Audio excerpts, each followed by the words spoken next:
ચાલો chapter number 5 ધોરણ number 11 science જીનીટ માટે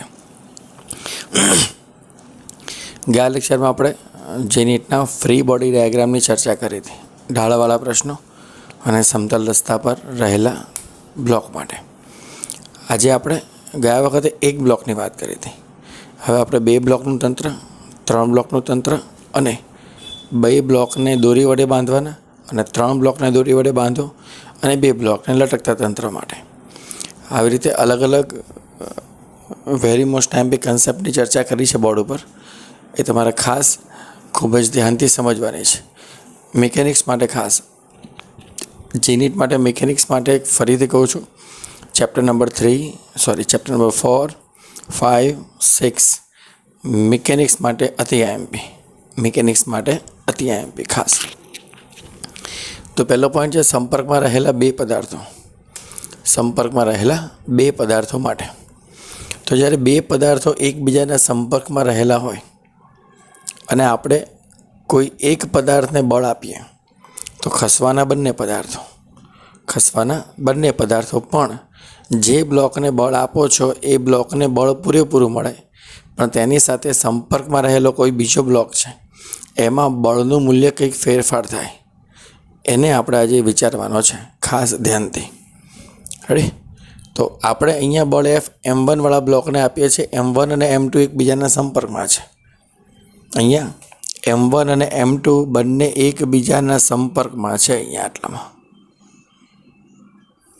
રેડી? તો આ બ્લોકને બળ આપીએ છીએ તો આ બ્લોક વડે બંને પદાર્થ ખસે છે. એ બ્લોક વડે બંને પદાર્થ ખસે છે એટલે પ્રવેગ, કોમન પ્રવેગ આપણે એ કહીએ છીએ. તો F બરાબર ma, ન્યૂટનની ગતિનો બીજો નિયમ. F બરાબર ma પરથી પ્રવેગ શોધવાનું થાય. F બરાબર ma પરથી પ્રવેગ શોધવાની વાત થાય તો પ્રવેગ A બરાબર m જાય છેદમાં એટલે F/m એટલે થાય F/m. તો F/m જ્યાં F એ લાગતું કુલ બળ અને m એ પદાર્થ અથવા તંત્રનું કુલ દળ આપણી પાસે M1 અને M2 છે. તો અહીંયા mની જગ્યાએ M1 અને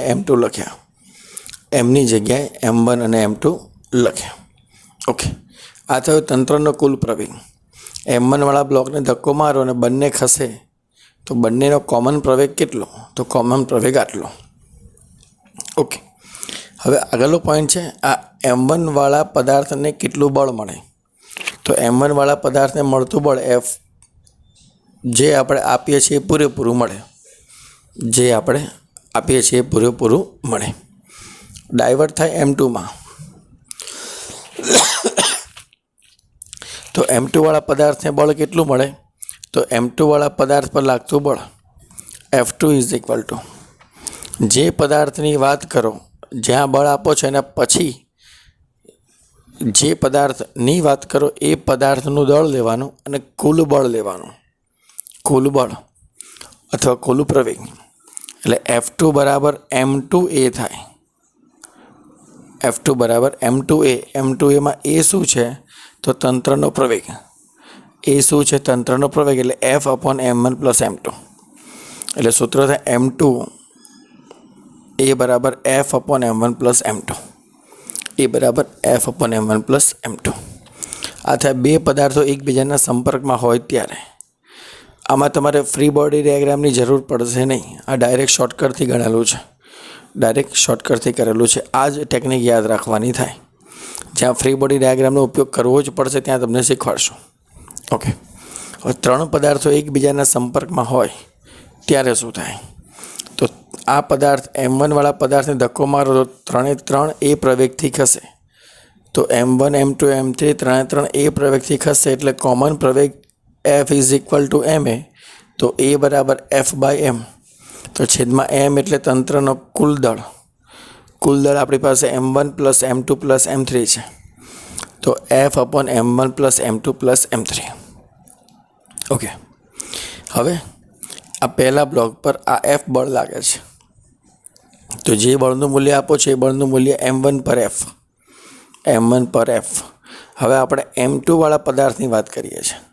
હવે આપણે M2 વાળા પદાર્થની વાત કરીએ છીએ તો M2 સાથે સંપર્કમાં બીજો કોણ છે? જે બ્લોકની વાત પતે એને કાઢી નાખો. જ્યાં બ્લોકની શરૂઆત થાય એના પછીના બ્લોક પકડવાના છે. એટલે M2 plus M3, M2 plus M3. એટલે F2માં જે બળ લાગે M2 plus M3 into A. કેમ કે M2 પર ધક્કો સમજશો તો M2 સાથે M3 પણ ખસવાનો. M2 સાથે M3 પણ ખસશે. એટલે જે સાથે ખસે એને પકડવાના થાય. તો M2 plus M3 into A. A એટલે F1 upon M1 plus M2 plus M3. હવે M3ની વાત કરો તો M3 પછી કોઈ બ્લોક છે નહીં એટલે M3 એક જ આવે. M3 પછી કોઈ બ્લોક છે નહીં એટલે M3 એ જ આવે upon A is equal two F upon M1 plus M2 plus M3. ખાસ ધ્યાનથી આ 2 બ્લોકના તંત્ર માટે છે, આ 3 બ્લોકના તંત્ર માટે છે. જે બ્લોકના બળની વાત થાય એ બ્લોક સાથે જે ખસતા હોય એ બધાને ગણવાના થાય. ખાસ ધ્યાનથી. હવે 2 પદાર્થને દોરી વડે બાંધીએ અને 3 પદાર્થને દોરી વડે બાંધીએ. તો 2 પદાર્થને દોરી વડે બાંધીએ તો કયા ફેરફાર થાય છે જરા એને ચેક કરીએ. તો 2 પદાર્થને દોરી વડે બાંધેલા છે આપણે. હવે દોરી વડે બાંધીએ અને કોઈ એક પદાર્થને બળ આપીએ તો આ પદાર્થને આ દિશામાં બળ આપો છો તો સૌપ્રથમ દોરી ખેંચાવાની. દોરી ખેંચાશે એટલે દોરીમાં તણાવ બળ ઉત્પન્ન થશે. દોરીમાં તણાવ બળ ઉત્પન્ન થશે એટલે તણાવ બળ અહીંયા 2 રીતે દેખાશે. દોરી એક જ છે તો તણાવ બળ એક જ હોવાના. દોરી એક જ છે એટલે તણાવ બળ એક જ સમજવાના. તણાવ બળ T કોમન રાખવાના. દોરી બદલાય તો તણાવ બળ બદલાય. આ ખાસ. હવે પહેલાં મારે તો M1 બ્લોક છે. ખાસ ધ્યાનથી આ M1 બ્લોક છે એનું તણાવ બળ તમારે આ ગણવાનું. M1 બ્લોક છે એનું તણાવ બળ આ. M2 બ્લોક છે એનું તણાવ બળ આ. ખાસ ધ્યાનથી. તો આ M1 બ્લોક માટે તણાવ બળ T અને F બંને સમાન દિશામાં છે. તો T બરાબર F. તો T બરાબર F. F એટલે M1A. F બરાબર M1A. પણ જો બીજા બ્લોકની વાત કરો તો T અને F બંને વિરુદ્ધ દિશામાં થવાના. T અને F કેવા રહેવાના? બંને વિરુદ્ધ દિશામાં. તો F minus T is equal to net force M2A. Net force M2A. Direct ફરીથી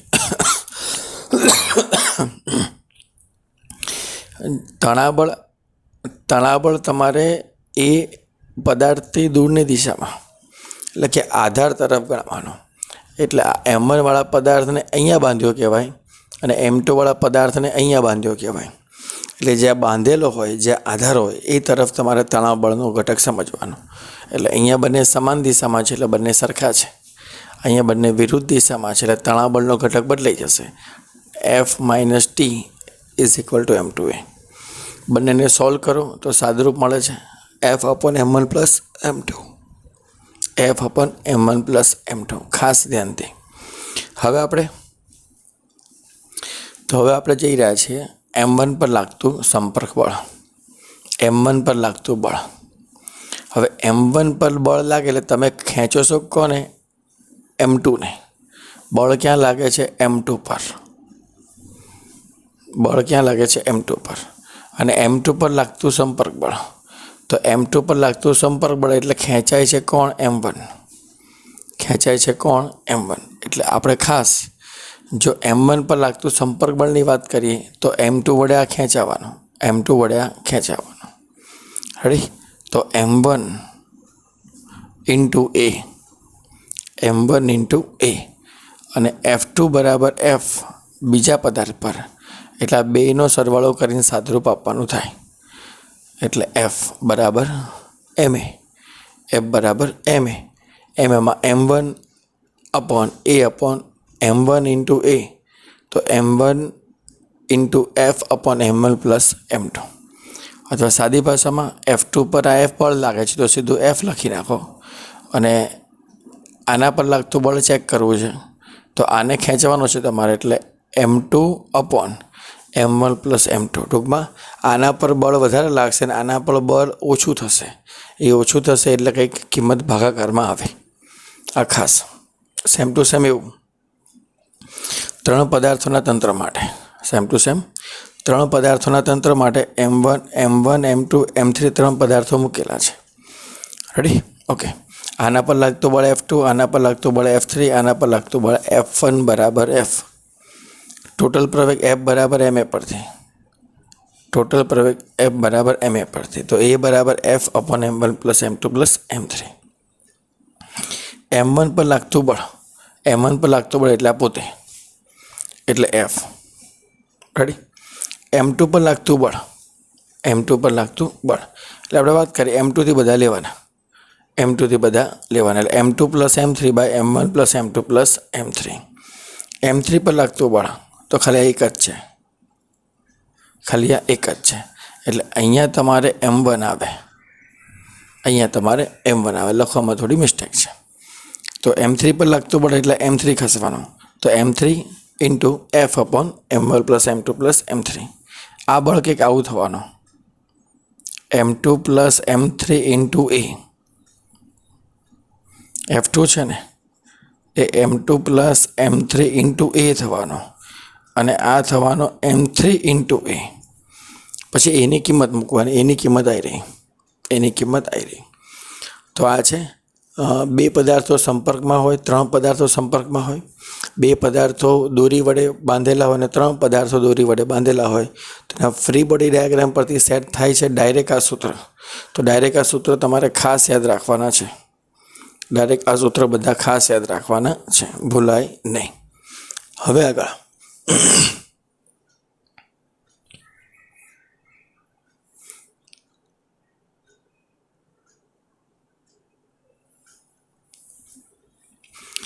આગળનો પ્રશ્ન છે વક્રાકાર વળાંકવાળા રસ્તા પર વાહનને ખસવાની વાત છે, ઝડપની વાત છે.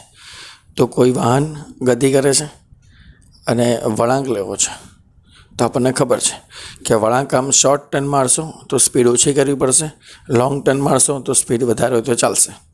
આપણે લપસવાનું નથી, પડવાનું નથી, એટલે મહત્તમ સલામત ઝડપનું સૂત્ર સેટ કરવાનું છે ખાસ ધ્યાનથી.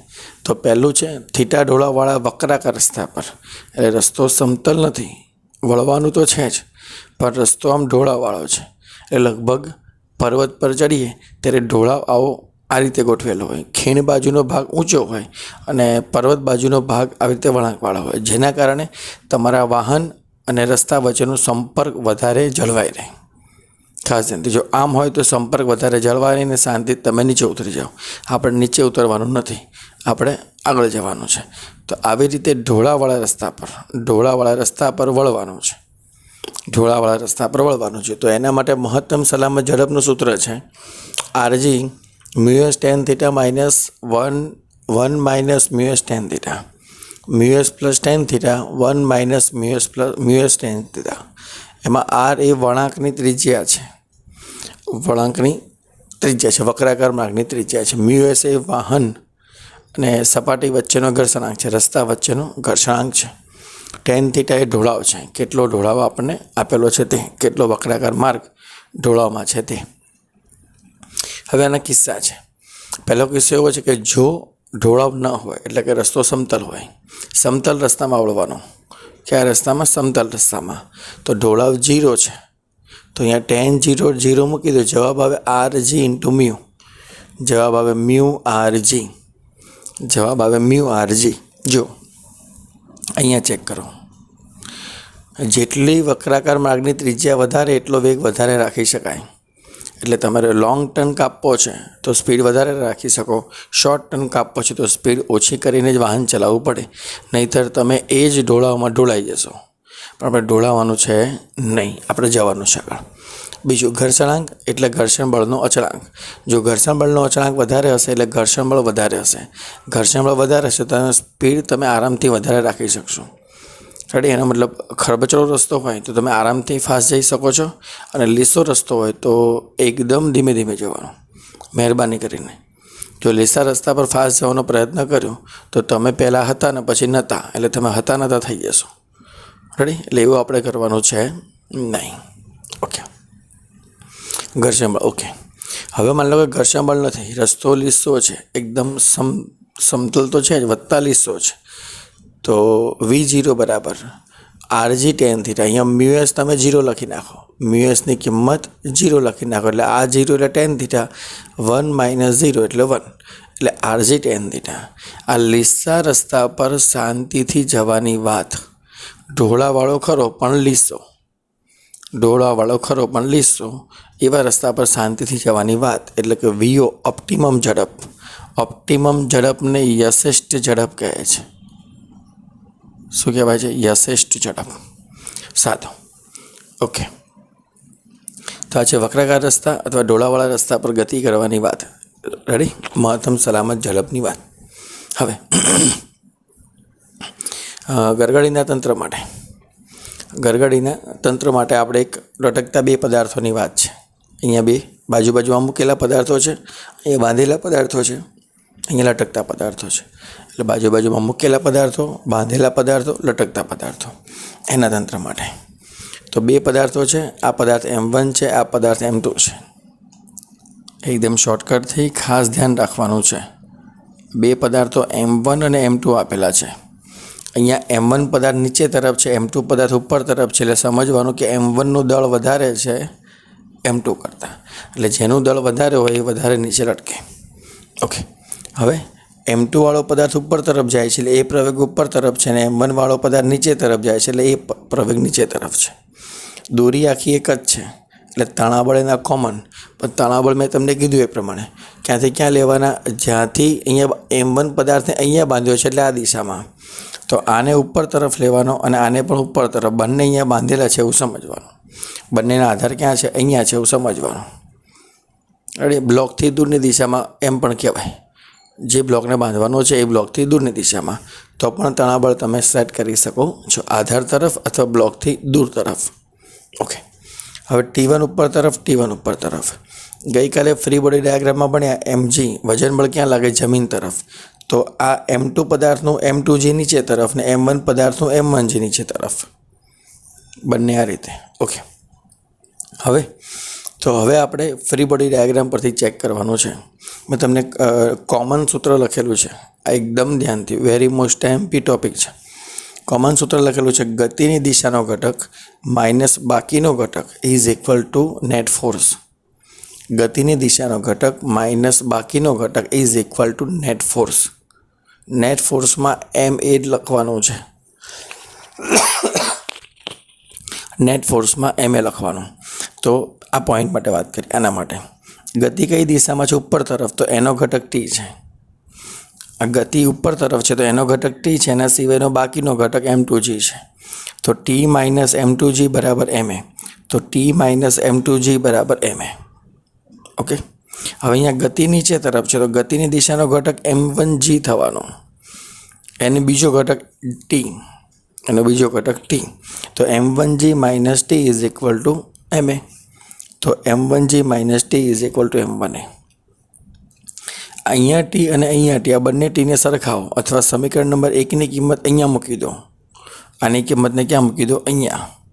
તો તમને A કોમન નીકળશે. તો એનું સૂત્ર તમારે મગજમાં ફિટ કરી દેવાનું છે. બે પદાર્થો લટકતા હોય તો એનું સૂત્ર તમારી પાસે M1 - M2 upon M1 plus M2 into G. M1 - M2 upon M1 plus M2 into G. Okay, હવે આ એની કિંમત અહીંયા મૂકી દો અથવા એની કિંમત અહીંયા મૂકી દો. આ એની કિંમત બંનેમાંથી કોઈ પણ એક સમીકરણમાં મૂકી દો તો જવાબ આવે T is equal two 2M1 M2 upon M1 plus M2 into G. Ready? તો આ બે સૂત્ર વેરી મોસ્ટ MP, બે સૂત્ર વેરી મોસ્ટ MP, ખાસ યાદ રાખવાના છે.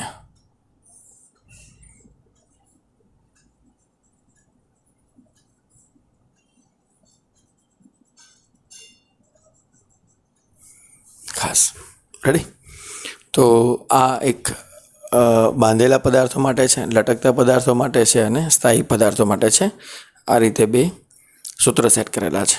ઓકે, હવે આને શેના પરથી સેટ કરેલો છે? તો આને આ એક લિફ્ટવાળું ઉદાહરણ છે આપણી પાસે. આ એક લિફ્ટવાળું ઉદાહરણ છે, એના વડે સેટ કરેલો છે. ખાસ બેઝિક કન્સેપ્ટ આ છે. બેઝિક કન્સેપ્ટ આ છે. કન્સેપ્ટમાં શું છે? આ લિફ્ટવાળું તંત્ર છે, એમાં એક માણસ ઊભો છે. માણસ વજન કાંટા પર ઊભો છે, લિફ્ટની અંદર વજન કાંટા પર, અને લિફ્ટને કેબલ વડે ઉપર તરફ બાંધેલી છે, દોરડા વડે. ઓકે, હવે લિફ્ટના આપણે 3 ભાગ લીધા છે. અથવા લિફ્ટ ઉપર તરફ એ પ્રવેગથી ગતિ કરે, અથવા લિફ્ટ નીચે તરફ એ પ્રવેગથી ગતિ કરે, અથવા લિફ્ટનો કેબલ તૂટી જાય. 3 પોર્શન સેટ કરેલા છે. તો ખાસ ધ્યાનથી, તો લિફ્ટ જો ઉપર તરફ ગતિ કરે તો અહીંયા પ્રવેગમાં વધારો થાય. લિફ્ટ જો નીચે તરફ ગતિ કરે તો મૂળ પ્રવેગની બાદબાકી, અને લિફ્ટનો કેબલ તૂટી જાય એટલે કે લિફ્ટ એ પ્રવેગથી ગતિ ન કરે, નીચે ગતિ કરે એટલે જી પ્રવેગથી જ ગતિ કરે. કેબલ હોય, કેબલ સાથે મોટર જોઈન કરેલી હોય તો મોટર પ્રમાણે લિફ્ટ ઉપર નીચે ગતિ કરે, પણ મોટર જ બાયપાસ થઈ જાય છે, કેબલ જ તૂટી જાય છે. તો લિફ્ટ એ બરાબર જી પ્રવેગથી ગતિ કરે. તો એ બરાબર જી લખી નાખો આમાં, તો જી માઇનસ જી એટલે જવાબ 0. આપણે વજનની વાત કરવી છે, વજન બળની વાત. તો ડબલ્યુ બરાબર mg. એમાં જો m ઇન્ટુ જી પ્લસ એ ઉપર તરફ જાય એટલે પ્લસ, નીચે તરફ આવે એટલે માઇનસ, નીચે તરફ આવે એટલે માઇનસ. હવે તમે ચકડોળમાં જોયું હશે, ચકડોળમાં જ્યારે તમે બેઠા હોય એટલે અહીંથી ગતિ કરીને ઉપર તરફ જાઓ એટલે તમને ઓટોમેટિક તમારા વજનમાં ભારેપણું લાગે, અને અહીંથી નીચે તરફ આવો એટલે ઓટોમેટિક તમારા વજનમાં હલકાપણું લાગે. એટલે આ બાજુ તમારામાં ગુરુત્વ પ્રવેગ સાથે જે ચકડોળનો પ્રવેગ છે એ પ્લસ થાય, અને આ કિસ્સામાં જ ગુરુત્વ પ્રવેગ સાથે ચકડોળનો પ્રવેગ માઇનસ થાય. એટલે વજનમાં ફેરફાર દેખાય, ઉપર નીચેની દિશામાં વજનમાં ફેરફાર દેખાય. ફેરફારની વાત અહીંયા કરેલી છે, બસ એ જ વાત અહીંયા છે, એ જ વાત અહીંયા છે. ઉપર તરફ ગતિ કરે તો પ્લસ લખવાનો, એટલે આને આ બાજુ કરો તો પ્લસ થઈ જશે, આને આ બાજુ કરો તો માઇનસ થઈ જશે, અથવા આને આ બાજુ કરો તો પ્લસ, એટલે m2g આ બાજુ પ્લસ થઈ જશે. નીચે તરફ કરશો તો માઇનસ થઈ જશે. રેડી? એટલે ઉપરની દિશાના ઘટકમાં હંમેશા પ્લસ જ આવે, નીચેની દિશામાં ઘટકમાં હંમેશા માઇનસ આવે. આ તમારે ફિક્સ કરી દેવાનું, આ તમારે ફિક્સ. ઓકે, ચાલો. હા, 2 પદાર્થો છે, હવે 3 પદાર્થને સેટ કરેલા છે આવી રીતે. આ 3 પદાર્થો અહીંયા ગોઠવેલા છે, અને એને જરા સમજવાનો પ્રયત્ન કરીએ.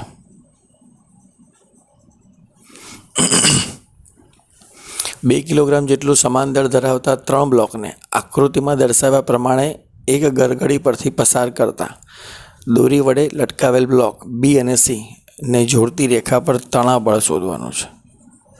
બી અને સી, તો બી અને સી માટે બ્લોક બદલાઈ ગયા એટલે તણાબળ બદલાઈ જવાનું, દોરી બદલાઈ ગઈ છે. આખી દોરી કોમન છે અહીંયા સુધી. અહીંથી એથી બ્લોકથી શરૂ કરીને બી બ્લોક સુધીની દોરી કોમન છે એટલે તણાબળ કોમન રાખ્યું T2. હવે અહીંયા દોરી બીજી બાંધી છે તો T1. મેં તમને કીધું એ પ્રમાણે બ્લોકથી દૂરની દિશામાં તણાબળ લેવાનું, બ્લોકથી દૂરની દિશામાં તણાબળ, બ્લોકથી દૂરની દિશામાં તણાબળ. હવે અહીંયા 2 બ્લોક છે એટલે 2 ને 2 4 કિલોગ્રામ, ને અહીંયા 2 કિલોગ્રામ, એટલે આ નીચે તરફ આવવાનો. તો અહીંયા ગતિ નીચે તરફ થવાની, અહીંયા ગતિ ક્યાં થવાની? નીચે તરફ. તો આ બ્લોકના પ્રવેગ માટે નીચે તરફની ગતિ પ્રવેગ એ. અહીંયા ઉપર તરફ જશે, આ 2 કિલોગ્રામ વાળો પદાર્થ એટલે ઉપર તરફનો પ્રવેગ એ. આ રીતે વજન બળ mg એટલે 2g, આ 2g અને આ 2g, 4g પ્રમાણે સેટ થશે. ઓકે, હવે ખાસ ધ્યાનથી, તો એ માટે તમને કીધું એ પ્રમાણે ગતિની દિશાનો ઘટક માઇનસ બાકીનો ઘટક બરાબર બળ. તો ગતિની દિશાનો ઘટક T2 છે, બાકીનો ઘટક 2g છે, બરાબર ma. તો T2 માઇનસ 2g બરાબર ma, T2 માઇનસ 2g બરાબર ma. રેડી? હવે અહીંયા ફરીથી ગતિની દિશાનો ઘટક માઇનસ બાકીનો ઘટક બરાબર બળ. આના માટે વાત કરો, આના માટે ગતિ તમારી આ દિશામાં છે એટલે 2g minus T1, 2g minus T1, તો 2g માઇનસ T1 બરાબર 2a, 2g માઇનસ T1 બરાબર 2a. રેડી? ઓકે, હવે આ બ્લોકની વાત છે. આ બ્લોકમાં ગતિ નીચેની દિશામાં જ છે, ગતિ નીચેની દિશામાં છે. તો ગતિ નીચેની દિશામાં છે એટલે 2g આ દિશામાં, T2 ઉપર દિશામાં, તો 2g minus T2, 2g minus T2. તણાબળ કઈ દિશામાં છે? ઉપર તરફ. આ T1 ક્યાં છે? ઉપર તરફ, તો પ્લસ T1 બરાબર m2a. એટલે 2a.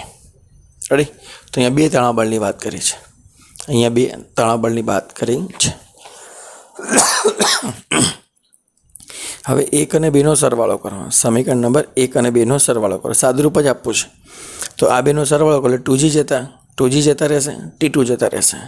તો t1 બરાબર 4a. રેડી? હવે સમીકરણ નંબર 3 અને 4ને પકડો. તો t1ની કિંમત અહીંયા મૂકી દો. રેડી? તો તમને એની કિંમત મળશે g/3. એની કિંમત g/3 અહીંયા મૂકી દો તો તમને t1ની કિંમત મળી જશે. દરેકની કિંમત મળી જાય, t1, t2, g, a ગમે તેની. તમારે જે કિંમત સુધી અહીંથી ચેકઆઉટ થઈ જશે. પણ કન્સેપ્ટ ખાલી યાદ રાખવાનો એક જ, ગતિની દિશાનો ઘટક માઇનસ બાકીનો ઘટક બરાબર ma. આ એકદમ ફર્સ્ટ ક્લાસ સૂત્ર છે. બ્રહ્માસ્ત્ર કહો તો પણ ચાલે. લટકતા પદાર્થો માટેનું બ્રહ્માસ્ત્ર. તો ગતિની દિશાનો ઘટક માઇનસ બાકીનો ઘટક બરાબર ma. ma એટલે નેટ ફોર્સ અથવા આભાસી બળ. નેટ ફોર્સ અથવા આભાસી બળ. રેડી? ઓકે. આ ટોપિક હતા સૂત્રના ફ્રી બોડી ડાયાગ્રામ પરથી. 2 સંપર્કમાં પદાર્થો, બાંધેલા પદાર્થો અને લટકતા પદાર્થો. હવે આપણી પાસે મોસ્ટલી બધા ટોપિક કમ્પ્લીટ થઈ ગયા છે. હવે આ જ બધા કન્સેપ્ટને આપણે દાખલામાં ઉપયોગ કરવાનો છે, MCQમાં દાખલામાં ઉપયોગ કરવાનો છે, જેનો આપણે વિગતે અભ્યાસ કરવાનો છે. રેડી? ચેપ્ટર નંબર 5ના ઘણા બધા લેક્ચરથી આપણે આ ચેપ્ટર નંબર 5 એકદમ સ્વચ્છ રીતે બતાવવાનું છે, એકદમ ધ્યાનથી. રેડી? તો ખાસ કન્સેપ્ટ બધા ક્લિયર રાખજો. ચેપ્ટર નંબર 5 માટે NCERTમાં થોડું ઓછું આપ્યું છે ટેક્સ્ટબુકમાં, પણ ખાસ સમજવાનું છે. રેડી? તો મળીએ છીએ નેક્સ્ટ લેક્ચરમાં MCQની ચર્ચા કરવા માટે ફ્રી બોડી ડાયાગ્રામના બ્લોક ગરગડીવાળા દરેક MCQ એકદમ ડીપલી ભણવાના છે. Very most MP. અને ફરીથી કહું છું, મિકેનિક્સ માટે 4, 5 અને 6 ધી બેસ્ટ ચેપ્ટર છે. એટલે એના કન્સેપ્ટ બધા ક્લિયર કરી નાખજો. સૌથી વધારે પૂછાતા MCQ આ 3 ચેપ્ટરમાંથી. ઓકે, ચાલો મળીએ નેક્સ્ટ લેક્ચરમાં.